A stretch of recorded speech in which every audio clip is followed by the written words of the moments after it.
What you're about to hear isn't urban legend or a Reddit thread someone made up.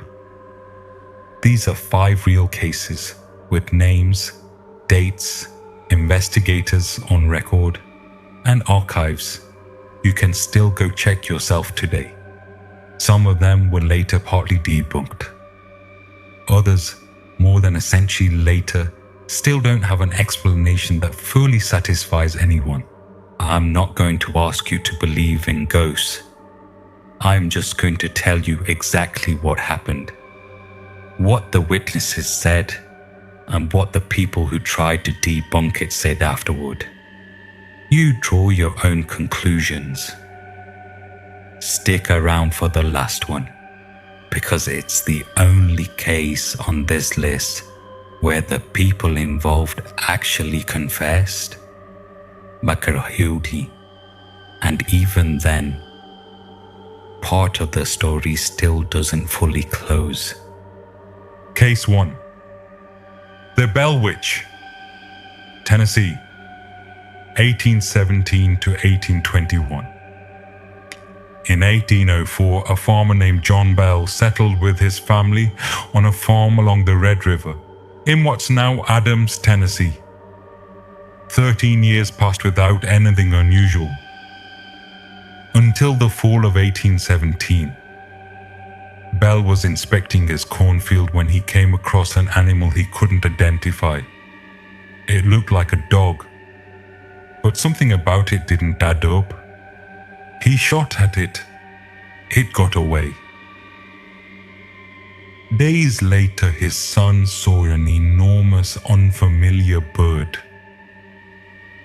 His 12-year-old daughter Betsy said she saw the body of a girl in a green dress hanging from a tree. What followed was worse. Knocking on the walls, the sound of chains dragging, bed sheets ripped off in the middle of the night. The activity centered on Betsy, who started getting hit and having her hair pulled by something invisible. Eventually, the entity started talking with its own voice, holding full conversations with the family and the neighbors who came to witness it. What followed was worse. Knocking on the walls, the sound of chains dragging, bed sheets ripped off in the middle of the night. The activity centered on Betsy, who started getting hit and having her hair pulled by something invisible. Eventually, the entity started talking with its own voice, holding full conversations with the family and the neighbors who came to witness it. Narbin, Case 2. The Villisca Axe Murder House, Iowa, 1912. This one isn't a ghost story. It's a real unsolved murder in a house that's now marketed as one of the most haunted in America, and that paradoxically is what makes it more disturbing. On the night of June 9th into June 10th, 1912, in the town of Villisca, Iowa, someone entered the home of the Moore family. Josiah and Sarah Moore were asleep with their 4 children, ages 5 to 11, 2 friends of the daughters, the Stillinger sisters, ages 8 and 11, were also staying over that night. The attacker used the family's own axe, kept in the shed. He killed all 8 while they slept, with blows to the head. After killing them, he did something that still puzzles investigators today. He covered every mirror in the house with clothing, covered windows, washed his hands in a bucket of water, made himself a plate of food in the kitchen, and left, locking the door behind him. The investigation lasted years. There were dozens of suspects, a traveling minister with a history of disturbing behavior who admitted he'd been in town that night, a state senator with a known grudge against Josiah Moore, a man who slept with an axe next to his bed. There were 2 trials. Both ended in acquittal. The case remains officially unsolved. More than a century later, the house was restored in the 1990s to its original 1912 condition, and today you can visit it. Even spend the night if you're brave enough.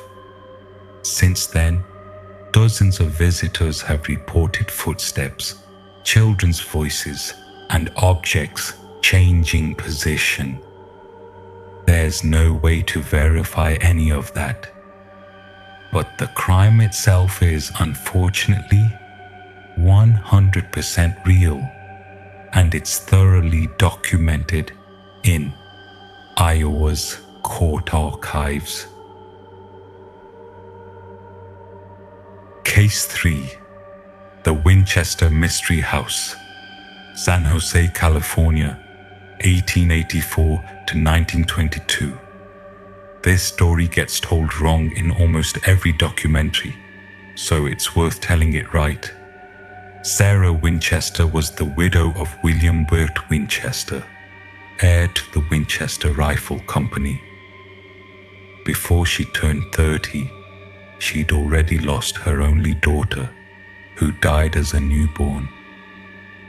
And shortly after, her husband to tuberculosis. She inherited an enormous fortune for the era.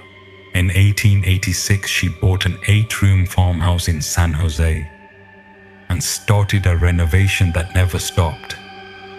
38 years of continuous construction until the day she died in 1922. The result was a mansion of more than 75,000 square feet with 160 rooms, 2,000 doors, 10,000 windows, and staircases that lead nowhere. The legend says a medium warned her that the spirit of every person killed by a Winchester rifle would haunt her, and that the only way to keep them at bay was to keep building, to confuse them. That specific story about the medium didn't show up until a book published in 1967, 45 years after Sarah's death. And historians who studied her personal records found no evidence it ever happened. What we do know from real documents is that Sarah Winchester was an educated woman, fluent in multiple languages, since age 12, a musician and a self-taught architect, and that a good part of her legend as a crazy widow obsessed with ghosts was a construction of the sensationalist press of the time, reinforced later by the company that bought the house to turn it into a tourist attraction just 5 months after her death. Are there current reports of strange phenomena in the house? Yes, constantly, from employees and visitors. Is there any documented proof that Sarah herself ever said the house was haunted? No. That part, unfortunately for the tourism business, is pure marketing. Case 4. The Enfield Poltergeist, London, 1977 to 1979. This is probably the most thoroughly investigated paranormal case of the 20th century, with the largest number of unrelated witnesses. In August 1977, in a council house in Brimsdown, North London, Single mother Peggy Hodgson called the police because her daughters, 13-year-old Margaret and 11-year-old Janet, said a chest of drawers was moving on its own across their bedroom. When police arrived, an officer saw a chair slide across the floor with no one touching it. She stated she was convinced no one had pushed it. What followed lasted more than a year. Knocking on the walls, flying objects, Janet being thrown from her bed in the middle of the night in front of witnesses, and finally a voice, deep, male, raspy, that began speaking through Janet's throat, claiming to be the spirit of a man named Bill Wilkins, who, it was later confirmed, had in fact lived and died in that same house years earlier. The Society for Psychical Research in London sent 2 investigators, Maurice Gross and Guy Lyon Playfair, who over more than a year made 180 visits to the house and 25 full overnight vigils. They documented more than 2,000 incidents. Yeah, more than 30 witnesses unrelated to the family, neighbors, police officers, Daily Mirror journalists reported seeing phenomena they couldn't explain. Now the other side, Janet herself, as an adult, publicly admitted that some of it was staged by her and her sister, partly out of boredom and partly because they felt like people expected to see something every time an investigator showed up.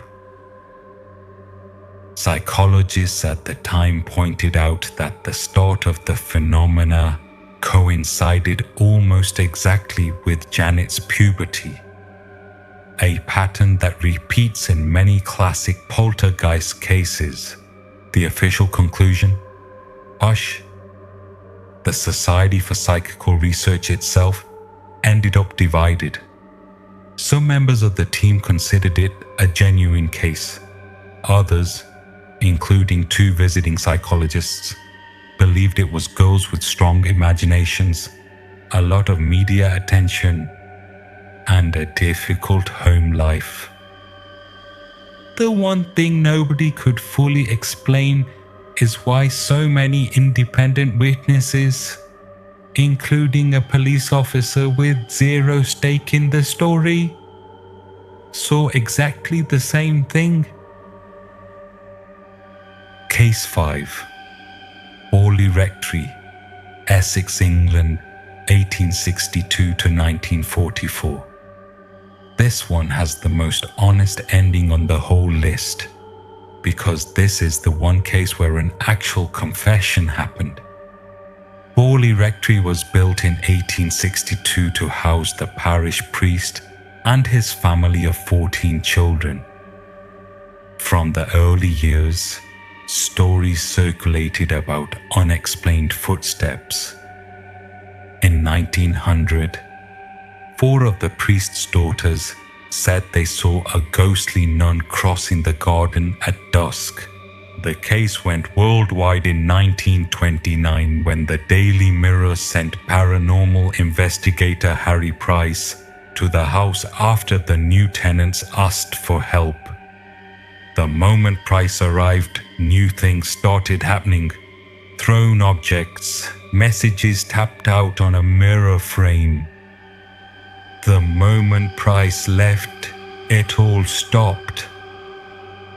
The priest's wife openly suspected that Price, who was also a professional stage magician, was faking the phenomena himself. Price ended up renting the entire house for a year and recruited 48 volunteer observers to document everything. In 1940, he published a book called The Most Haunted House in England. logging more than 2,000 recorded incidents. The house burned down in 1939 and was demolished in 1944. Here's the part most people leave out. In 1956, the very same Society for Psychical Research that had backed Price published a damning report accusing him of fabricating or exaggerating much of the evidence. And the final piece came from Marianne Foister herself, wife of one of the priests who lived in the house. Years later, she publicly admitted that she had invented most of the noises and apparitions, partly to cover up an affair she was having with a lodger, and partly because she discovered the ghost stories generated extra income from the press that her husband's priest's salary couldn't match. It is literally the only case on this list where someone directly involved confessed to the fraud by name. And yet, decades later, witnesses with no connection to the Foister family or to Harry Price are still reporting sightings of the nun on the grounds where the house once stood. 5 cases, 5 countries, 5 different centuries of investigative technology. 1 case with a real unsolved murder, 1 case with a documented confession of fraud, and 3 cases where, even today, not even the toughest skeptics could fully explain everything the witnesses saw. If one of these stood out to you, let me know in the comments, and in the next video I'll go deeper into that specific case with the full investigation files.